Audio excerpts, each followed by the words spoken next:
Señor, esta culpa que siento, transfórmala en encuentro. Habla conmigo ahora. Amén. Y si la culpa que sientes hoy no es una condena, sino la voz de Dios llamándote de vuelta a Él. Señor Dios, hoy me presento ante ti con el corazón pesado. Sé que has visto todo lo que he hecho, todo lo que he callado, todo lo que he escondido. Pero aquí estoy, porque algo dentro de mí me dice que tú no me has soltado. Señor, si esta culpa que siento es tu voz, habla. Estoy escuchando. Muéstrame el camino de regreso a ti. En el nombre de Jesús. Amén. La culpa que Dios usa, y la que el enemigo fabrica. Hay algo que nadie te enseñó sobre la culpa. Algo que la Iglesia muchas veces evita decir porque es incómodo, porque toca lugares que preferimos mantener cerrados. Pero hoy, si estás aquí, es porque Dios quiere que lo escuches. La culpa tiene dos orígenes completamente distintos. Y confundirlos puede costarte años de tu vida. El primer tipo de culpa viene de Dios. Es una señal. Una alarma espiritual. Cuando David tomó a Betsabé, esposa de Urías, y después ordenó que lo pusieran en el frente de batalla para que muriera, el peso que David cargó durante meses no era un castigo divino. Era una invitación. El Salmo 32 lo describe con una intensidad que eriza la piel. Mientras callé, se envejecieron mis huesos en mi gemir todo el día. Porque de día y de noche se agravó sobre mí tu mano. David estaba físicamente enfermando por causa de una culpa que no quería enfrentar. ¿Te suena familiar? Pero hay algo que muchos no conocen sobre esa historia. Betsabé no fue una víctima pasiva y desaparecida. Ella fue la madre de Salomón, el rey más sabio de la historia de Israel. Y en el libro de Proverbios, hay estudiosos que identifican las palabras del capítulo 31, el famoso pasaje de la mujer virtuosa, como palabras que la madre de Salomón le enseñó. Palabras de una mujer que vivió el dolor, la pérdida de su primer hijo, el escándalo público, y aún así se convirtió en formadora de reyes. Dios no desperdicia el dolor de nadie. Pero volvamos a la culpa. Porque el segundo tipo es completamente diferente, y es el que el enemigo usa con maestría. Este tipo de culpa no te lleva a Dios. Te paraliza. Te hace sentir que ya es demasiado tarde, que has cometido demasiados errores, que Dios ya te dejó de mirar. Esta culpa no es una alarma, es una trampa. Y está diseñada para mantenerte alejado exactamente del único lugar donde puedes encontrar alivio. Pedro la conoció bien. Después de negar a Jesús 3 veces, no una, sino 3, con maldiciones incluidas, Pedro salió y lloró amargamente. Eso está en los evangelios. Pero lo que muchos no notan es lo que pasó después. Judas también traicionó a Jesús. Judas también sintió culpa. Judas devolvió las monedas de plata. Judas reconoció su pecado públicamente. Pero Judas fue hacia la culpa y no hacia Dios. Pedro fue hacia Jesús. La diferencia entre Pedro y Judas no fue la gravedad del pecado.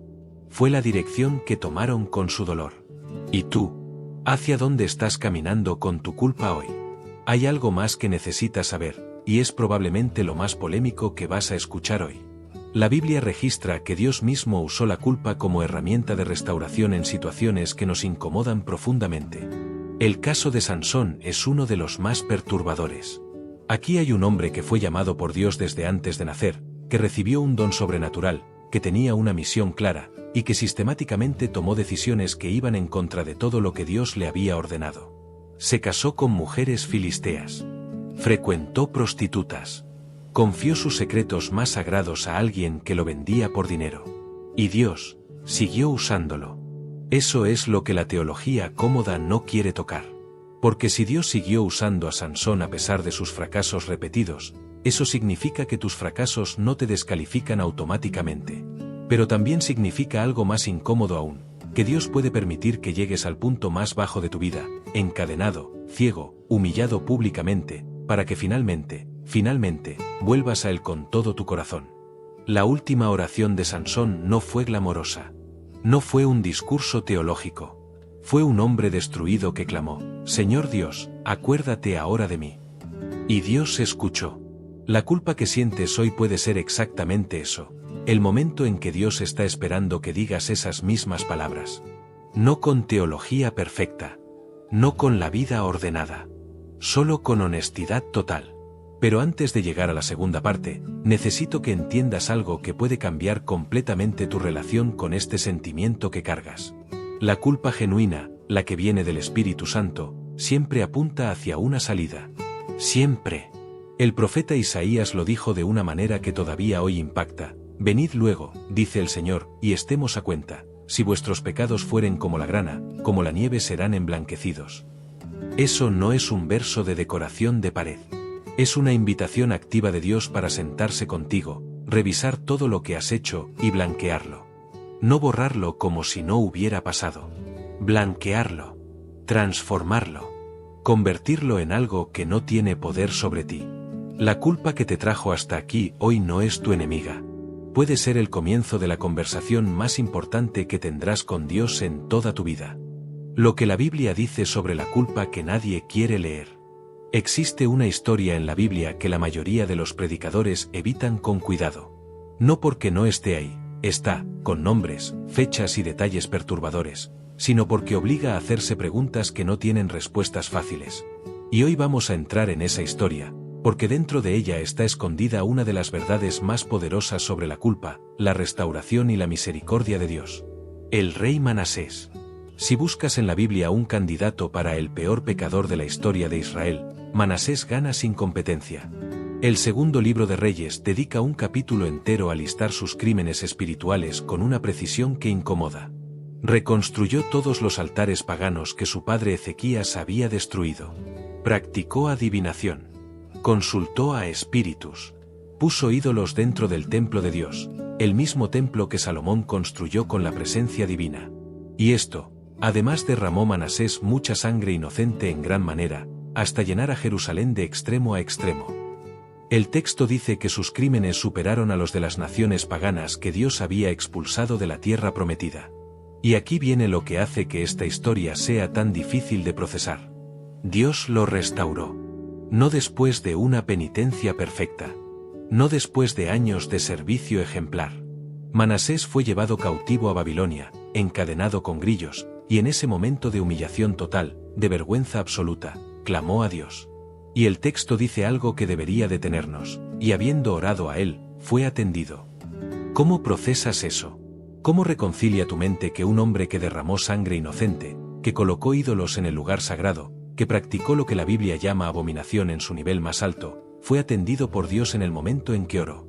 La respuesta está en entender algo fundamental sobre la naturaleza de Dios, que la culpa, cuando viene del enemigo, deliberadamente te oculta. La misericordia de Dios no tiene límite de aplicación humana. No funciona como un sistema de puntos donde acumulas suficientes errores y quedas descalificado. Funciona según la disposición del corazón. Manasés no volvió a Dios porque merecía ser escuchado. Volvió porque no tenía a dónde más ir. Y eso fue suficiente. Pero hay una dimensión de esta historia que se discute poco y que es profundamente perturbadora desde una perspectiva de justicia humana. Las personas que sufrieron bajo el reinado de Manasés, las víctimas de su violencia, las familias destruidas por sus decisiones, ellas no recibieron una explicación del por qué Dios restauró a su opresor. La Biblia no les da una voz en ese capítulo. Y eso nos confronta con algo que la fe requiere de nosotros: confiar en la justicia de Dios incluso cuando no entendemos sus decisiones. La culpa que sientes hoy, sea cual sea su origen, no define el límite de lo que Dios puede hacer contigo y a través de ti. Ahora quiero hablarte de otro personaje que la Iglesia usa mucho pero que generalmente presenta de manera incompleta. María Magdalena. Hay siglos de debate teológico sobre quién era realmente esta mujer. Algunos la identifican con la mujer pecadora del capítulo 7 de Lucas que lavó los pies de Jesús con sus lágrimas. Otros distinguen entre los personajes. Lo que es indiscutible es que María Magdalena era alguien de quien Jesús echó 7 demonios, y que después de eso, ella se convirtió en una de las seguidoras más fieles de Jesús, presente en la crucifixión cuando la mayoría de los discípulos habían huido, y la primera persona a quien el Cristo resucitado se apareció. Primero, antes que a Pedro, antes que a Juan, antes que a cualquier apóstol. ¿Por qué? La Biblia no da una explicación explícita. Pero hay algo en esa elección que habla directamente a cualquier persona que carga culpa hoy. Dios no elige a los que tienen la historia más limpia para ser los primeros testigos de sus mayores milagros. Elige a los que han experimentado su misericordia de manera más profunda. Tu culpa, procesada correctamente, puede convertirte en el testimonio más poderoso que alguien necesita escuchar. Y aquí llegamos al punto más práctico de todo lo que hemos hablado hoy. ¿Cómo distingues en tu propia experiencia si lo que sientes es culpa que viene de Dios, que te llama hacia Él, o culpa que viene del enemigo, que te paraliza y te aleja? Hay 3 señales claras. La culpa que viene de Dios siempre incluye una dirección específica. No es vaga. No te dice solo eres malo. Te muestra exactamente que necesitas ser reparado, restaurado, confesado o soltado. La culpa del enemigo es difusa, generalizada, y te hace sentir que todo está mal sin darte ningún camino. La culpa que viene de Dios produce en ti un deseo genuino de cambio, no de autopunición. No te hace querer sufrir más. Te hace querer vivir diferente. La culpa del enemigo se alimenta de ti mismo. Quiere que te destruyas, que te aísles, que te convenzas de que no mereces el amor de nadie, incluyendo el de Dios. Y finalmente, la culpa que viene de Dios termina en paz cuando es entregada a Él. La del enemigo nunca termina. Siempre hay algo más de que acusarte. Si llegaste hasta aquí hoy, hay algo que quiero que hagas ahora mismo. No mañana. Ahora.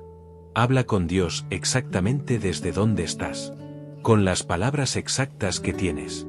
Sin fórmulas, sin poses religiosas, sin esperar sentirte listo. Dile exactamente lo que sientes, exactamente lo que cargaste, exactamente lo que necesitas. Porque si algo aprendemos de David, de Pedro, de Sansón, de Manasés y de María Magdalena, es esto: Dios nunca rechazó a nadie que llegó a Él con el corazón honesto. Nunca. Y no va a empezar contigo hoy. Si este mensaje tocó algo en tu corazón, compártelo con alguien que también necesita escucharlo hoy. Y si quieres seguir recibiendo contenido que te acerque a Dios, activa las notificaciones. Nos vemos en el próximo vídeo.